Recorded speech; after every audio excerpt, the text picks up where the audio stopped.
우리 이 시간 오늘 주시는 하나님 말씀은 사도행전 4장 1절에서 12절의 말씀입니다. 사도행전 4장 1절에서 12절의 말씀 우리 함께 합독하도록 하겠습니다. 사도들이 백성에게 말할 때에 제사장들과 성전 맡은 자와 사두개인들이 이르러 예수 안에 죽은 자의 부활이 있다고 백성을 가르치고 전함을 싫어하여 그들을 잡음에 날이 이미 저물었으므로 이튿날까지 가두었으나 말씀을 들은 사람 중에 믿는 자가 많으니 남자의 수가 약 5천이나 되었더라. 이튿날 관리들과 장로들과 서기관들이 예루살렘에 모였는데 대제사장 안나스와 가야바와 요한과 알렉산더와 및 대제사장의 문중이 다 참여하여 사도들을 가운데 세우고 묻되 너희가 무슨 권세와 누구의 이름으로 이 일을 행하였느냐. 이에 베드로가 성령이 충만하여 이르되 백성의 관리들과 장로들아 만일 병자에게 행한 착한 일에 대하여 이 사람이 어떻게 구원을 받았느냐고 오늘 우리에게 질문한다면 너희와 모든 이스라엘 백성들은 알라. 너희가 십자가에 못 박고 하나님이 죽은 자 가운데서 살리신 나사렛 예수 그리스도의 이름으로 이 사람이 건강하게 되어 너희 앞에 섰느니라. 이 예수는 너희 건축자들의 버린 돌로서 집 모퉁이의 머릿돌이 되었느니라. 다른 이로서는 구원을 받을 수 없나니 천하 사람 중에 구원을 받을 만한 다른 이름을 우리에게 주신 일이 없음이라 하였더라. 아멘. 네, 비가 촉촉히 오고 있습니다. 그래서 하나님이 또 기도를 들어주셔서 감사하다고 생각합니다. 네, 우리 사랑하는 부르신 교회 성도 여러분, 복음이 전해질 때마다 우리가 겪는 두 가지의 반응들이 있는 것 같습니다. 반대가 아니면 핍박이고요. 받아들이거나 또 반대하거나 이 두 가지 중에 하나인 거죠. 예수님의 십자가 부활을 전하면 이제 세상은 미워하지만 하나님의 택하신 사람들은 믿음으로 반응하게 됩니다. 그래서 십자가 부활은 세상의 눈에는 참 미련해 보이지만 구원을 받는 사람들에게는 능력이 되는 것입니다. 그래서 오늘 본문에서도 이제 사도들이 부활을 증거할 때 제사장들과 사두개인들이 분노하지만 동시에 이제 남자만 따졌을 때 5천 명이 믿습니다. 남자만 5천 명이면은 여자분들은 교회에 아무래도 한 2배수는 더 있으니까 더 많은 분이 믿지 않았을까 생각을 합니다. 그렇습니다. 복음이 증거될 때 결국에는 반대와 또 핍박이 있지만 하나님은 그 가운데 이루시는 일이 있다라는 것이 복음의 비밀이라는 것입니다. 그래서 복음은 기적을 보여주어도요 믿어지지 않습니다. 내 죄가 보여야 믿어지는 거예요. 그래서 오늘 말씀을 통해서 내가 붙들어야 될 부활과 성령 충만에 대해서 나를 비추어서 말씀으로 띵크해보고자 합니다. 먼저 죽고 살아난 부활을 전할 때 믿는 자가 많게 하십니다. 본문 1, 2절의 말씀을 보면요. 사도들이 백성에게 말할 때 제사장들과 성전 맡은 자와 사두개인들이 이르러 예수 안에 죽은 자의 부활이 있다고 백성을 가르치고 전함을 싫어하여 라고 되어 있습니다. 이제 예수 안에 부활이 있다고 하니까 사두개인들은 발끈했어요. 제가 우리 부르신 교회 수요 설교 한번 처음 왔을 때 했던 본문이 사두개인인데 기억이 나십니까? 사두개인, 저의 사두개인의 모습을 회개했던 그 본문이었는데 사두개인들이 이랬어요. 이 부활 자체를 부정했잖아요. 그러니까 결국에는 그 사람들은 어디까지 갔어요? 하나님도 필요 없다까지 갔잖아요. 그죠? 그것이 이 사두개인들의 신앙이었습니다. 겉으로는 거룩했지만 결국에는 하나님을 부인하는 사람들이었죠. 그런데 이 부활이란 뜻은 무엇입니까? 원어로 보면 일어섬, 다시 일어남 이런 뜻이에요. 그런데 이 단어에 담겨 있는 뜻은요. 하나님의 새 창조가 담겨 있어요. 그러니까 다시 일어난다는 것은요. 우리가 그냥 그 예전의 모습으로 다시 일으킴을 받는 게 아니고 하나님의 새 창조 가운데 일으켜졌다라고 하는 겁니다. 그러니까 사두개인들은 이 다시 일어남이란 이 단어 자체를 부정했어요. 그러니까 이제 갈등이 일어나는 거죠. 그래서 자신들의 교리와 질서를 무너뜨리는 그런 부활을 가르치고 선포하니까 이제 화가 난 것입니다. 그래서 가르치다는 것은요, 그냥 정보 전달이 아니고 제자 삼는 가르침을 뜻해요. 그래서 삶의 진리로 가르쳤다는 뉘앙스입니다. 그러니까 우리도 우리 안에서 예수님 믿으세요, 이런 단순한 전달이 아니고 뭡니까? 정말 내가 죽고 살아난 부활의 내용을 전할 때 이게 진리로 전해진다는 뜻입니다. 네, 그래서 우리가 오늘 하루 말씀으로 큐티로 살아내는 것이 얼마나 중요합니까? 그래야 내가 살아난 경험을 가지고 내가 오늘 이렇게 살았는데 정말 이렇게 됐다라고 진리가 맞는 것 같아, 이런 뉘앙스가 전해진다라는 거죠. 그러니 이게 얼마나 강력합니까? 그렇죠? 지금 많은 유대인들이 예수님을 죽인 데 동조했고 거기에 대해서 회개하고 그 모든 일이 자기들한테 다가오니까, 진리로 다가오니까 부인할 수가 없는 거예요. 그렇죠? 그러니 이 윗사람이었던 이 사두개인들은 이것을 두려워할 수밖에 없는 겁니다. 붙잡아 가두어 버리는 거예요. 그런데 역설은 무엇입니까? 그 복음의 비밀은 무엇입니까? 말씀을 들은 사람 중에 믿는 자가 많아져서 남자의 수가 약 5천이나 되었다라고 하는 거예요. 사도들은 갖춰도요, 복음은 결박되지 않는다라는 겁니다. 오히려 그 죽고 살아나는 것을 보여주니까 더 많은 사람들이 믿게 되는 것이에요. 그래서 오늘날도 마찬가지입니다. 우리가 예수님 믿으라고 하면 믿지 않습니다. 그래서 지난번에 저희 금요일 날 저 다리 밑에 그 고가도로 밑에 가서 전도할 때도 제가 이혼 소송 당하고 이렇게 회복해서 하고 있다 하니까 거기 좀 약간 머리 벗겨주신 집사 할아버지가 그런 일이 있었냐고 눈이 동그래져가지고 고생하셨네 막 이러면서 얘기를 하시는 거예요. 그래서 그분이 왔으면 좋겠다 했는데 기도합니다. 하여튼 그렇습니다. 우리가 살아나고 내가 죽고 살아난 것을 얘기하면요, 들리는 사람이 있다라는 거예요. 그래서 누군가는 그 얘기를 듣고 결국 구원을 얻게 되는 놀라운 일이 생긴다라는 거죠. 그래서 복음은 미련해 보이지만 믿는 자에게 구원을 주시는 하나님의 능력이에요. 내가 죽을 수밖에 없는 죄인임을 알아야 부활의 능력이 내 것이 된다라는 거죠. 그래서 우리가 해야 될 일은 단순합니다. 내가 죽을 수밖에 없는 죄인임을 고백하고 예수의 죽음과 부활을 증거하는 것이에요. 그러면 하나님께서 믿는 자를 더하시는 거죠. 그러니까 우리는 우리의 일을 순종하고 사명을 감당하면 하나님이 하십니다. 적용 질문입니다. 내 삶에서 내가 예수님과 함께 죽고 살아난 간증과 약조류를 나누고 있습니까? 전하지 못한다면 어떤 두려움 때문인가요? 지금 나를 부르신 자리에서 어떻게 부활의 소식을 전하고 나누면 좋겠습니까? 두 번째입니다.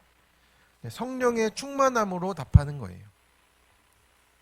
사도들은 이제 잡혔습니다. 하룻밤을 감옥에서 보내게 되었고 이튿날에 가장 높은 권세자들 앞에 서게 되었습니다. 예수님 죽인 사람들 바로 앞에 서는 거예요. 대제사장 안나스, 가야바, 요한, 알렉산더, 온 대제사장의 문중까지 총출동을 했습니다. 이제 종교 권력과 정치 권력이 총 집결한 거예요. 이러다가 나라가 뒤집어지겠다 한 거죠. 그래서 그들은 사도들을 가운데 세우고 이렇게 묻습니다. 너희가 무슨 권세와 누구의 이름으로 이 일을 행하느냐? 이 기적은 부정할 수가 없는 거예요. 그러니 권세의 출처를 따지는 겁니다. 그때 이제 8절과 8절의 말씀을 한번 보겠습니다. 8절과 9절의 말씀 시작. 이에 베드로가 성령이 충만하여 이르되 백성의 관리들과 장로들아 만일 병자에게 착한 일에 대하여 이 사람이 어떻게 구원을 받았느냐고 오늘 우리에게 질문한다면 아멘. 그래서 성령이 충만하여서 이제 베드로가 그 사람들에게 예수님을 죽이기로 결의했던 그 사람들에게 이제 담대하게 말하는 거예요. 얼마나 두려워할 수도 있는 사람이잖아요. 자기 변명을 할 수도 있는 사람들인데 그 앞에서 성령이 충만해서 담대히 복음을 선포했습니다. 그래서 여기서 충만하다는 뜻은 속까지 다 채워져서 지배당하는 상태를 뜻하는 거예요. 성령의 지배를 온전히 받고 있다라는 겁니다. 잠시 스쳐가는 게 아니고 그것이 충만해졌다라는 거예요. 그래서 예수님을 증거하는 것으로 가득 차 있다라는 뜻인 거죠. 그래서 이 병자에게 행한 착한 일이 어떻게 이루어졌느냐, 어떻게 구원받느냐, 이 모든 것이 누구에게 달려있다라는 것을 얘기합니까? 네, 예수님께 이 모든 일이 시작되었다라고 말하고 있습니다. 그래서 성도 여러분, 우리 성령 충만은요, 어떤 상황에서도 예수님을 주님이라고 고백하는 담대함이에요. 네, 내가 망하고 내가 정말 힘들어지고 고난 가운데 있을지라도 그 가운데서 예수님이 주인이다 고백하는 겁니다. 그 다스리심 안에 있다 고백하는 것이 성령 충만이에요. 네, 멀리 있지 않습니다. 그래서 성령 충만은 내 죄를 인정하고 예수님만 주라고 고백하는 것이에요. 성령 충만해야 권세 앞에서도 사람 앞에서도 예수의 이름을 말할 수가 있는 것입니다. 네, 저도 그랬더라고요. 네, 저도 죽고 사니까 그 다음에 예수님의 이름을 말하는 것이 예전과는 좀 달라지더라고요. 네, 나는 이 어려움에서 하나님이 건져내셨다. 이 고백이 되니까 그때부터는 저도 제 말에 그리고 또 말씀을 전할 때도 더 달라지는 느낌을 많이 받았습니다. 아, 이게 그것이구나. 우리가 십자가를 통과하는 믿음이 정말 예수님을 만나게 하는 그 통로인 줄로 믿습니다. 그래서 우리가 가정에서 직장에서 공동체에서 묻는 이들이 있어요. 너는 무슨 힘으로 살아가냐? 그럴 때 우리가 대답해야 하는 거죠. 우리가 예수의 이름으로 살아간다. 네. 예수님 때문에 살아간다. 네, 그것이 우리의 대답이 되어야 될 줄로 믿습니다. 적용 질문입니다. 삶의 이유를 물어올 때 예수 이름으로 산다는 고백이 되십니까? 네, 세상의 대답을 하고 있지 않습니까? 나는 가정, 직장, 사람들, 세상 가운데서 성령 충만함으로 말하고 행동하며 복음을 증언하고 있습니까? 네, 세 번째입니다. 예수 이름 외에 구원이 없습니다. 이제 베드로는 분명히 선포해요. 우리 한번 10절을 같이 한번 읽어보겠습니다. 시작. 너희와 모든 이스라엘 백성들은 알라. 너희가 십자가에 못 박고 하나님이 죽은 자 가운데서 살리신 나사렛 예수 그리스도의 이름으로 이 사람이 건강하게 되어 너희 앞에 섰느니라. 아멘. 그렇습니다. 그래서 이제 이 백성의 관리들과 장로들에게 선포하는 거예요. 너희가 십자가에 못 박고 하나님이 죽은 자 가운데 살리신 나사렛 예수 그리스도의 이름으로 건강하게 되었다. 라고 이렇게 선포를 하는 겁니다. 그들이 몰라서 그랬겠습니까? 그런데 이들에게 확실히 전하고 있는 거예요. 예수님이 하셨다라고 하는 겁니다. 그래서 11절의 말씀을 보면 이 예수는 너희의 건축자들의 버린 돌로서 집 모퉁이의 머릿돌이 되셨다. 라고 말합니다. 우리는 예수님 믿기 전에 하나님을 받아들이기 전에 그것을 얼마나 업신여깁니까? 그것을 얼마나 외면하고 소외시킵니까? 그런데 하나님은 우리가 버린 것 같은 그 예수님을 우리의 삶의 정말 중심이 되도록 또 우리 인생의 구원의 반성이 되도록 우리에게 세워 주십니다. 예수님이 우리의 인생의 반석이 되게 하시는 거예요. 우리의 무너졌던 삶에서 다시 세워지는 우리 인생의 기초가 되시는 줄로 믿습니다. 그래서 12절의 말씀이 복음의 절정이 되는 거죠. 우리 한번 12절의 말씀을 같이 읽겠습니다. 시작. 다른 이로서는 구원을 받을 수 없나니 천하 사람 중에 구원을 받을 만한 다른 이름을 우리에게 주신 일이 없음이라 하였더라. 아멘. 그렇습니다. 사랑하는 성도 여러분, 세상에는 많은 길이 있다라고 말하는데 말씀은 단호하게 선언합니다. 다른 이름이 없다라고 하는 거예요. 오직 예수 이름만 구원의 길이라고 선포하고 있습니다. 여기서 구원은 소테리아라는 단어인데요. 구출, 치유, 회복, 온전케 함이라는 뜻이에요. 그러니 삶 전체의 구원을 뜻하는 겁니다. 그러니까 지옥 면제 이런 수준이 아니고 삶 전체의 회복과 구원을 말하고 있는 겁니다. 그래서 우리 예수님의 이름의 뜻도 어떤 뜻이에요? 네, 구원이란 뜻이에요. 자기 백성을 그들의 죄에서 구원할 자. 그러니까 구원이에요. 예수님이 그거 구원 그 자체입니다. 그래서 우리가 어느 방면으로 보든지 예수님의 구원이 절대적으로 필요하다는 뜻입니다. 우리 삶 전체의 구원을 우리 주님이 이루신다라는 뜻인 거죠. 네, 큐티 간증의 내용입니다. 네, 이혼 후에 홀로 딸을 키우는 자매와 결혼을 한 집사님입니다. 근데 그 자매가 틈만 나면 전도했대요. 근데 이제 이분은 너는 가도 나는 건들지 마. 이 식으로 이제 하면서 이제 어떻게 결혼해서 살았는데 전도 축제하는 날 데려갈 사람이 없다고 울먹이는 그 아내에게 한 번 가주겠다. 그래서 그때부터는 이제 1년에 한 번 전도 축제에 갔다고 합니다. 그래서 딸이 이제 어느 날은 아빠도 양육을 받으라고 이런 얘기를 하길래 특별히 네 부탁이니까 들어주겠다 해가지고 양육 3주차에 갔을 때 아버지란 단어를 얘기하면서 그때 이제 눈물이 하염없이 흘렀다라고 합니다. 하나님 만지심이었죠. 그래서 왜 그런가 생각해 보니까 자기가 아버지에 대해서 복수심으로 살아왔다는 것이 깨달아졌다라고 합니다. 그래서 그때부터 이제 교회에 잘 등록하고 또 이제 자기 아버지에 대해서 묵상하면서 이혼으로 집안을 망하게 했고 대출을 받아서 자기에게 또 신용 불량을 만들었던 형에 대해서 또 원망하고 이렇게 살아갔던 정말 소망 없던 사람이었다는 것을 깨달았고 주님이 정말 살소망이시고 버린 돌 같은 자신을 붙들어 주셔서 가정이 화목하고 또 교회 리더로 이렇게 회복하시고 구원하신 정말 예수님만이 구원이심을 고백하게 되었다라고 이렇게 증거하고 있습니다. 그래서 그렇습니다. 우리가 내가 버린 그 예수님이 내 인생의 모퉁이 돌이 되는 겁니다. 예수님을 버렸다는 것을 깨닫는 것이 내 구원의 시작이라는 것이죠. 그래서 오늘 우리가 고백해야 될 것은 무엇입니까? 내가 예수를 버린 자라는 사실이에요. 나는 그것을 알고 있다. 이게 아니라 우리의 믿음이 어디서부터 시작돼야 한다고 그랬죠?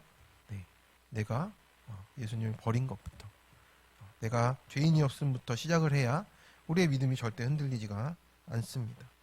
그래서 그 예수님이 내가 버렸던 예수님이 다시 나를 찾아오셔서 나를 살려주셨습니다. 이것이 복음인 줄로 믿습니다. 그래서 오늘 나의 구원이 예수님 안에 있다는 이 고백으로 또 오늘 하루도 또 살아내시고 또 가정 안에서 또 내가 만나는 사람마다 그 구원의 소식을 또 우리 오늘도 전하며 나누며 살아가는 우리 모든 성도님 되시길 축원합니다. 아멘. 적용 질문입니다. 내가 예수님을 버리고 외면했던 이유는 무엇입니까? 그 이유와 문제를 구원의 사건으로 바꾸시고 구속사로 인도해 주시는 은혜를 누리며 전하고 있습니까? 예수님의 구원보다 내가 더 높이 여긴 것은 무엇입니까? 구원의 이름을 전하기 위해 오늘 적용해야 될 것은 무엇입니까? 우리 함께 기도하겠습니다. 살아계신 하나님 아버지, 오늘 말씀을 통하여서 예수님의 부활을 전할 때 내가 죽고 살아난 그 부활의 소식을 전할 때 믿는 자가 많아진다는 진리를 깨닫게 하셔서 감사합니다. 사람들이 싫어해도 핍박해도 성령 충만으로 답하는 베드로처럼 우리도 담대히 복음을 증거하게 하여 주옵소서. 세상은 다른 이름을 내세우지만 구원은 오직 우리 예수 그리스도밖에 없음을 고백합니다. 이제는 사람의 인정이 아니라 버린 돌 대신 예수님이 내 인생의 기초가 되시고 머릿돌 되심을 믿게 하시고 내 삶을 통하여서 나의 말을 통하여서 그 이름을 높이는 증거가 되게 하여 주옵소서.